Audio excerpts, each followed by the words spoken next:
Hello, everyone. This is Richard Epps. I am a student here at App State University, and this is a video in support of ED 411. We have an assignment for management and technology integration. As usual, I would like you to watch the video, and I welcome your feedback.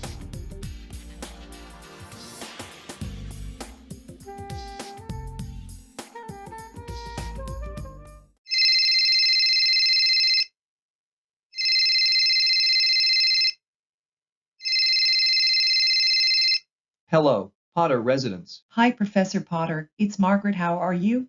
I know it has been a while since we last spoke. I hope all is well. Do you have a few minutes to talk about technology integration? Margaret? Margaret Houlihan.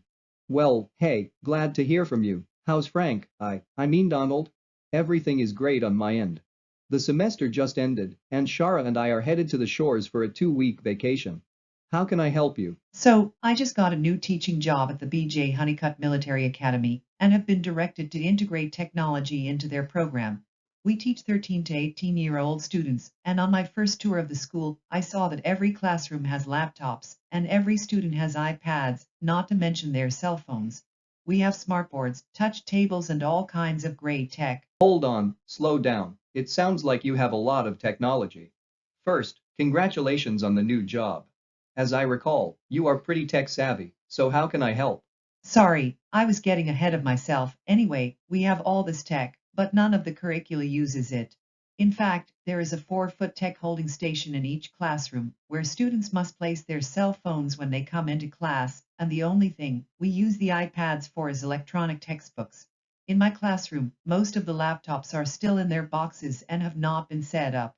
I remember that technology integration lesson we did in your course and was hoping you could give me some advice on how to integrate technology into my classroom. I'm looking for the simplest solution that will show that we are taking advantage of the power of technology. I don't think I can help you. After sitting in my classes for 2 years, you should know that there is not a one and done solution for technology integration. You talked a lot about the tech tools, but how does that fit with your curriculum? As I said in my class, technology should always support and reinforce the learning that is taking place, never precede it. Ask yourself, what are your learning goals, and how can you use the tech to help your students reach those goals? Professor, as usual, you're making sense. Let me try asking you some questions that can perhaps help me develop my plan. Would that be okay? Okay, but you still have to do the work. Absolutely. So, what do you feel are the best practices for managing technology? That's simple: rules, routines, and responsibilities followed by a good plan B. Look at it like this: the primary purpose of a classroom is learning. Learning can take place with or without technology. However, we know that technology can enhance learning by making it dynamic and helps engage active young minds. Okay, I think I see where you're going. When I speak of rules, routines, and responsibilities, this is not something I made up. It is a tried and true principle of classroom management. Don't let the technology drive your classroom.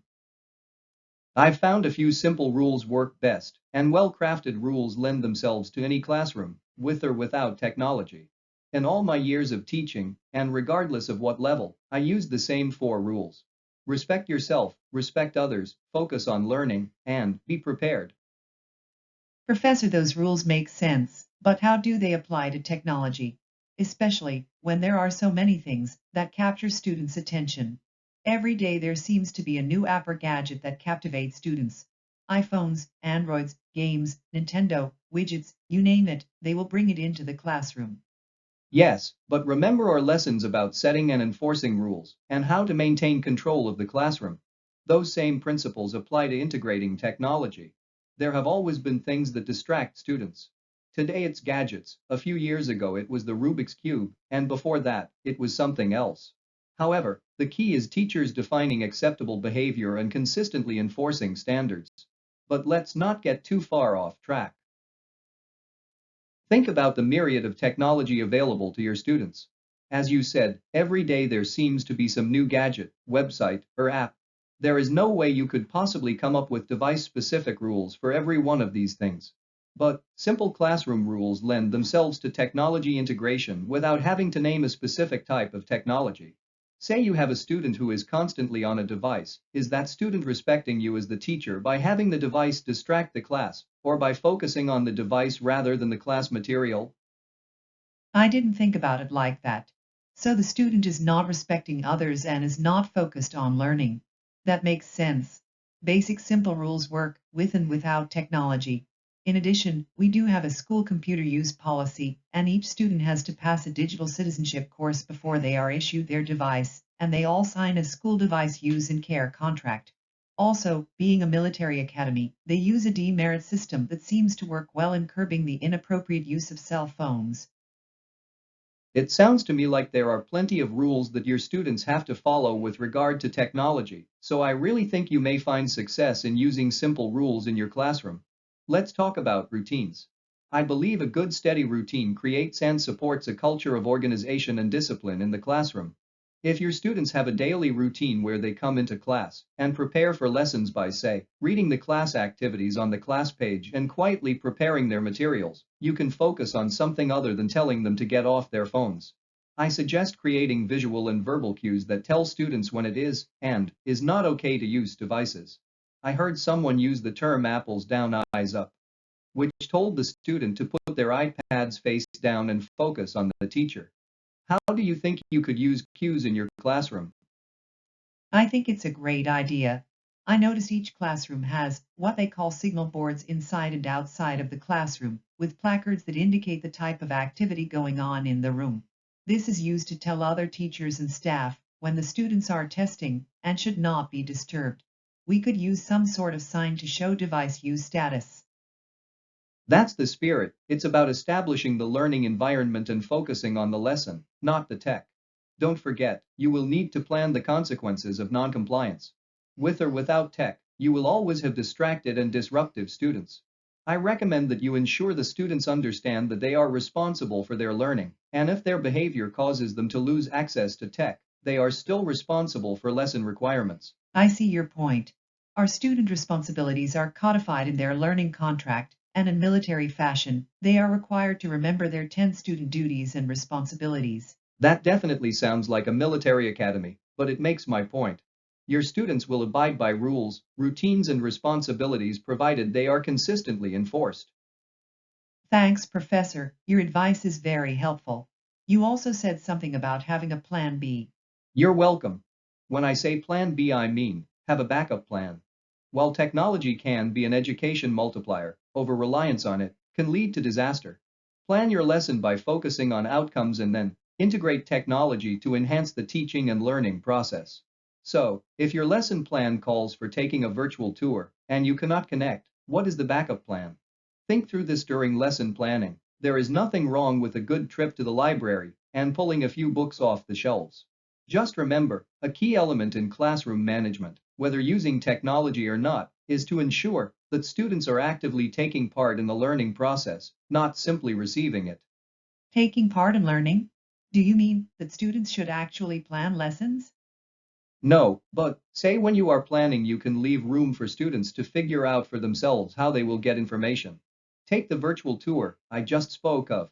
If the intent is for students to visit a specific site and understand the characteristics of the site and how it influenced decisions, why not give them the assignment and let them write a reflection paper on those things? You are not telling them how to visit the site, but you expect them to be able to convey the details.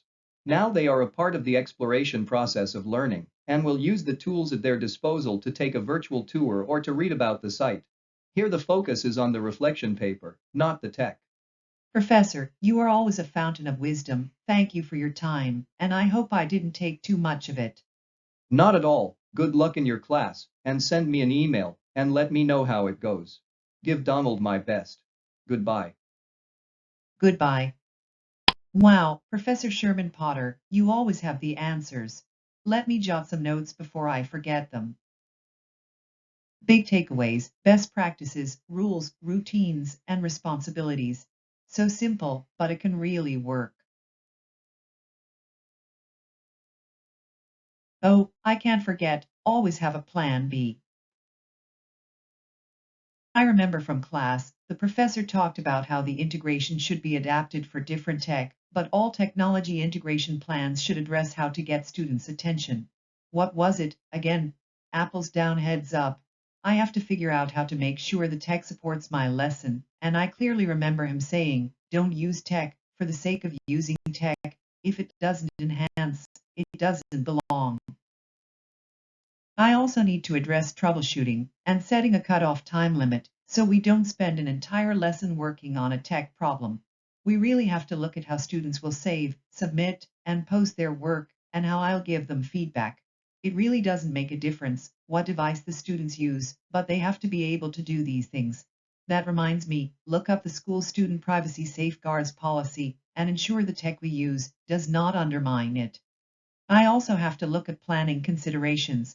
In addition to making sure the tech supports my lesson and not the other way around, I have to remember the student's level of understanding, not only for lesson materials but how proficient they are with the tech, although most of them can run circles around me in that department. System compatibility is huge. With all of the different devices and platforms, we really must have a plan to make this work. What about our ESL students? Will the device software, apps, and websites lend themselves to foreign languages? I need to see if the school has an overall tech plan and figure out if we are going to use the laptops and the tablets, and how I am going to arrange my classroom so I can see my students' work and they can see me. I know most of the students have their own smartphones. If they have them, I can use them in teaching and get rid of that crazy drop station. Since they own the devices, they will be more comfortable using them, and it can save the school money. However, there are some downs to having students bring their own devices. Now, where is that video? Of course, there are still some disadvantages to bring your own device. What about students without devices?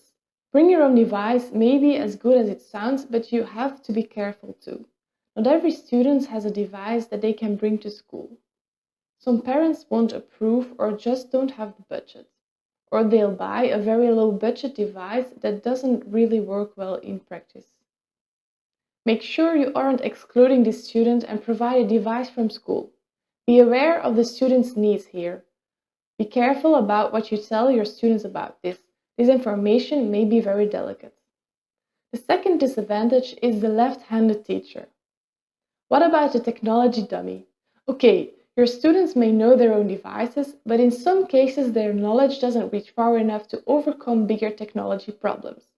You'll need some help of the head of IT. Number 3 is different devices. This is a very important disadvantage.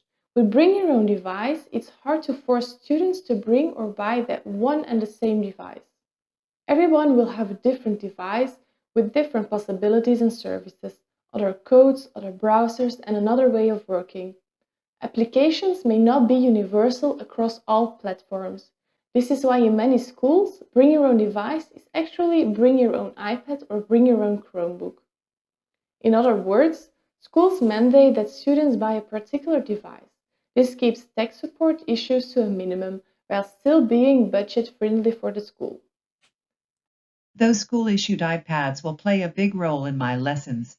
I still need to ensure we have a good Wi-Fi connection and students use their own iPads and safeguard their passcodes. Are there enough charging locations? Is there a repair and replacement plan? Of course, I need to make sure our learning management system is compatible with the iPad. I agree with the professor, there will always be a source of distractions in classrooms. At least with the iPad there is lockdown software I can use to lock students into a particular application if this becomes a problem. Well, it looks like Margaret is well on her way to getting technology integrated into her classroom. Here are some references she can use for more information. I know I found them helpful in making this presentation. Thank you for watching, and I look forward to your feedback.